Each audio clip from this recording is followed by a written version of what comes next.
इसके दो कारण हैं हैदर जी। एक तो इसका श्रेय मेरी मम्मी को जाता है। वो मुझे हमेशा कहती थी कि देखो बेटा, पढ़ाई कभी ज़ाया नहीं जाती, तो तुम कुछ भी करो जीवन में, अपनी पढ़ाई ज़रूर पूरी करना।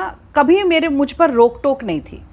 दिल्ली यूनिवर्सिटी का चुनाव लड़ते हुए भी गर्ल्स हॉस्टल्स जाना पड़ता था। मेरी एक दो सहेलियां थी जो आसपास के अच्छे बड़े हॉस्टल्स में थी, मैं उनके पास रुकती भी थी।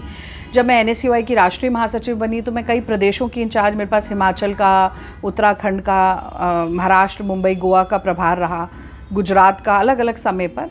तो इन सभी प्रदेशों में मैंने यात्राएं की, मैं वहाँ रुकती थी, वहाँ पर अपने NSUI के संगठन को मजबूत करना चाहती थी। सब किया मैंने, साथ में पढ़ाई भी की।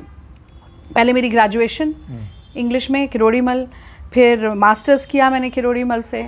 उसके बाद मैंने 3 साल लॉ की कैंपस लॉ सेंटर से। फिर मैंने फ्रेंच भाषा में रामजस कॉलेज में आफ्टरनून क्लासेस लगती थी, वहाँ से डिप्लोमा किया। विमेंस सेंटर दिल्ली यूनिवर्सिटी का है, वहाँ पर मैंने विमेंस स्टडीज़ में डिप्लोमा किया। मैंने नेट का एग्ज़ाम क्लियर किया। फिर मैंने PhD की ट्राइबल मिथ्स में, फेमिनिन एजेंसी पर मेरा काम है। तो ये सारी चीज़ें की, और इसका एक कारण ये भी था कि एक स्टीरियोटिपिकल इमेज छात्र नेता की जो थी दिल्ली यूनिवर्सिटी में। पर अगर आप छात्र नेता हैं तो आपको पढ़ना तो है। तो वो एक बैरियर तोड़ने का मेरा बड़ा ये लक्ष्य था। मुझे लगता है मैं शायद इकलौती डूसू प्रेसिडेंट हूँ जो अंग्रेज़ी में मास्टर्स करते हुए डूसू प्रेसिडेंट बनी, और मैंने 5 साल अपना कॉलेज टॉप किया।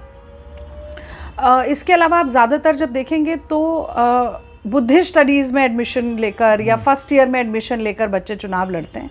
तो वो एक परंपरा टूटनी चाहिए, और सच में जो कोई स्टूडेंट है वो ही जानता है कि स्टूडेंट्स की समस्या क्या है। तो एक ये भी मैं चाहती थी कि ऐसा हो। तो वो दोनों चीज़ें मैंने, मुश्किल था बैलेंसिंग एक्ट, पर किया।